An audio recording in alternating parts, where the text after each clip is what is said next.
Welcome to all Devi Prasad Pandey channel. तो जैसा कि मैं पहले कह चुका था कि क्लास 12 की फ़िज़िक्स स्टार्ट होगी, तो आज मार्क्स डिस्ट्रीब्यूशन देखेंगे। सबसे पहले कि क्लास 12 में कैसे फिज़िक्स में नंबरों का बंटवारा हुआ है। तो देखिए, सीबीएसई के द्वारा powered by CBSE marks distribution class 12 physics. और हम देखेंगे थ्योरी में, क्योंकि हमको मालूम है प्रैक्टिकल में कितने नंबर आते हैं, 30 मार्क्स हैं। तो वहाँ कोई चर्चा नहीं है, वो इंटरनल मार्क्स होता है, तो उस पर कोई चर्चा नहीं करना है हमको किस पे चर्चा करना है, थ्योरी करना है। तो देखते हैं। तो जो पहला यूनिट है बच्चों, वो है इलेक्ट्रोस्टैटिक्स। तो पहले यूनिट में दो चैप्टर आते हैं, एक होता है इलेक्ट्रिक चार्ज एंड फील्ड और दूसरा होता है इलेक्ट्रोस्टैटिक पोटेंशियल एंड कैपेसिटेंस।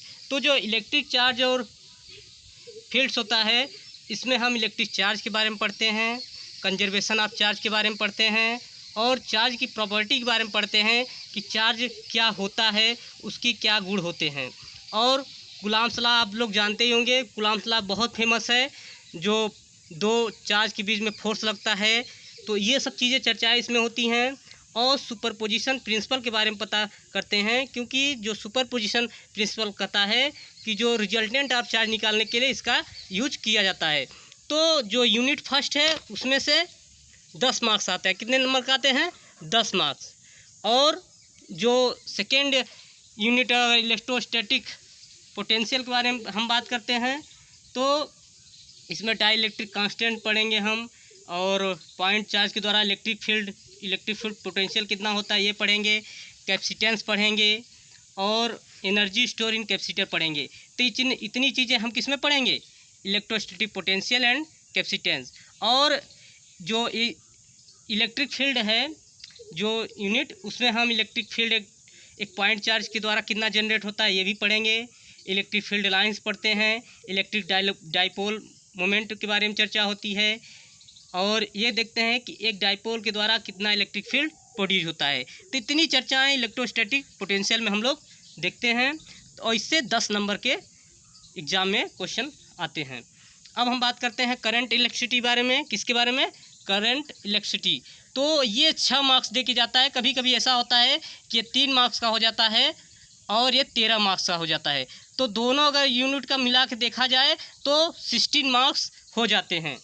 तो इसमें हम चर्चाएं करते हैं किरचॉफ लॉ के बारे में, ओम्स लॉ के बारे में, ड्रिफ्ट वेलोसिटी के बारे में, मोबिलिटी क्या होती है, और पोटेंशियोमीटर जो आप प्रैक्टिकल में भी आप यूज होता है क्लास 12 में इसका।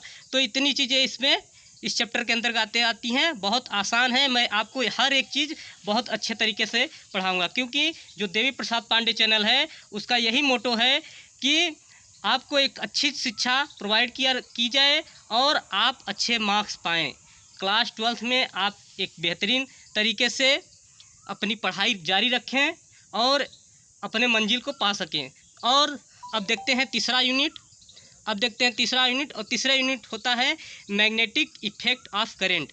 मतलब इसका कहने का मतलब क्या होता है कि करंट के द्वारा इलेक्ट्रिक मैग्नेट पे क्या प्रभाव पड़ता है ये देखते हैं। तो इसमें कई चीज़ें होते हैं। पहले तो ओरेस्टेड एक्सपेरिमेंट हम देखते हैं, बायो-सेवर्ट लॉ के बारे में चर्चाएं होती हैं, और गैलोमीटर के बारे में चर्चा होती हैं, और इसमें जब गैल्वेनोमीटर के बारे में चर्चा होती है तो उसकी करंट सेंसिटिविटी के बारे में चर्चा होती है। और ये भी देखते हैं कि कब कोई गैल्वेनोमीटर कैसे अमीटर बन जाता है और कभी कभी वो वोल्टमीटर बन जाता है। तो इतनी चीज़ें हम इस यूनिट में चर्चा करते हैं। ये 10 मार्क्स आपको दे के जाता है एग्ज़ाम में। तो अगर देखा जाए तो अगर आपने 3 यूनिट अगर पढ़ लिया तो पास होने के लिए तो आप आराम से एलिजिबल हो गए। 23 मार्क्स आपको ऐसे ही मिल गए। तो ये दो कैलकुलेट किया जाए तो 26 मार्क्स हो जाते हैं। मगर आपको एग्ज़ाम के लिए पास करने के लिए कितना चाहिए? 23। 70 में थ्योरी में आपको 70 में कितना चाहिए? 23 मार्क्स चाहिए। अब देखते हैं चौथा यूनिट जो है इलेक्ट्रोमैग्नेटिक इंडक्शन और अल्टरनेटिव करंट है, जो एग्ज़ाम में 7 मार्क्स दे के आपको जाता है। तो इसमें हम क्या क्या पढ़ते हैं? इसमें हम देखते हैं कि वेव्स की क्वांटिटेटिव आइडियाज़ के बारे में इसमें चर्चा करते हैं, और भी चीज़ें इसमें हो, ईएमआई स्पेक्ट्रम के बारे में। तो ये यूनिट इसमें आप ट्रांसफार्मर के बारे में भी चर्चा करते हैं। अल्टरनेटिव करंट जब इसमें आता है, इंडक्टेंस के बारे में चर्चा करते हैं, सेल्फ इंडक्टेंस के बारे में चर्चा करते हैं इसमें। तो ये यूनिट बहुत इंपॉर्टेंट, बच्चों को यही यूनिट नहीं समझ में आता है जब पढ़ते हैं बोर्ड में, तो ये यूनिट मैं आपको बहुत अच्छे तरीके से समझाऊंगा। हर एक पॉइंट को, हर एक चीज़ों को नोट्स के जरिए हम आपको ज़रूर देंगे। अब देखते हैं, अब जो हमारा 5वां यूनिट है वो इलेक्ट्रोमैग्नेटिक वेव्स है। ये 3 मार्क्स दे के जाता है और इसमें आपको EMI स्पेक्ट्रम जैसे रेडियो वेव्स, माइक्रो वेव्स, इसके बारे में चर्चा करते हैं। बहुत ईजी चैप्टर है, इसको बस नोट्स आप देख लीजिए तो आपका काम आसान हो जाता है। जो इम्पॉर्टेंट है, जो क्लास 12 की जान मानी जाती है वो है ऑप्टिक्स। क्या है? ऑप्टिक्स है, जो कितने मार्क्स दे के जाती है? 15 मार्क्स। इसमें रे ऑप्टिक्स होता है, वेव ऑप्टिक्स होता है।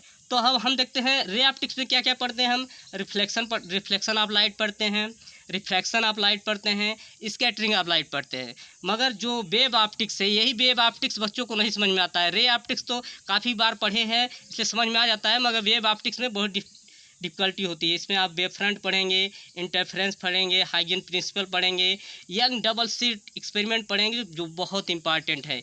माइक्रोस्कोप बारे में इसमें चर्चाएँ होती हैं। तो ये 15 मार्क्स आपको देके एग्जाम में जाता है। अब हम देखते हैं 7वां यूनिट। 7वां यूनिट है dual nature of radiation and matter. तो ये इसमें हम देखते हैं फोटो इलेक्ट्रिक इफेक्ट बारे में, जो आइंस्टीन का फोटो इलेक्ट्रिक इफेक्ट, जिसको 1921 के लिए उनको क्या नोबेल पुरस्कार भी दिया गया था। तो ये 4 मार्क्स आपको देखे जाता है एग्जाम में। बहुत ईजी है, बस आप नोट्स अगर अच्छे से पढ़े रहेंगे, अब मैं जो जैसे चीज़ें पढ़ा रहूँगा आप उसको फॉलो करेंगे तो आपको नो डाउट ये 4 मार्क्स आराम से एग्जाम में मिल जाएंगे।